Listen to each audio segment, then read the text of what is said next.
बदलापूर इथे स्त्री बीज विक्रीचं धक्कादायक प्रकरण उघडकीस आलं असलं तरी त्याचे धागेदोरे ठाणे शहरातही आढळून आलेत.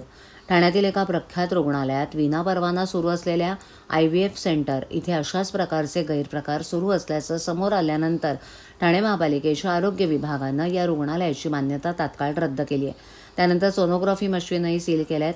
महापौर शर्मिला पिंपळोलकर यांनी या प्रकरणाची गंभीर दखल घेतली असून ठाण्यातील सर्व IVF आणि सोनोग्राफी सेंटरची तपासणी करण्याचे निर्देश प्रशासनाला दिलेत. याबाबत महापौर शर्मिला पिंपळोलकर यांनी आज दालनामध्ये बैठक आयोजित केली होती.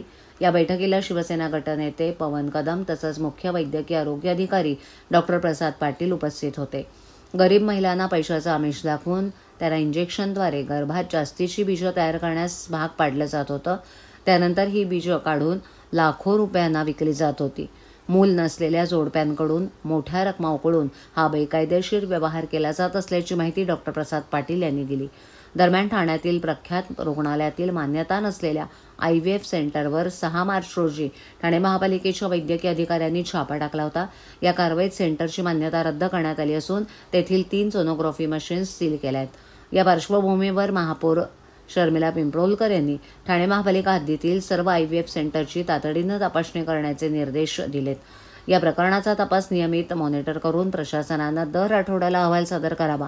तसंच आरोग्य विभागानं ज्या पद्धतीनं कारवाई केली आहे तशीच कारवाई सातत्यानं सुरू ठेवावी असे निर्देश महापौरांनी दिले आहेत.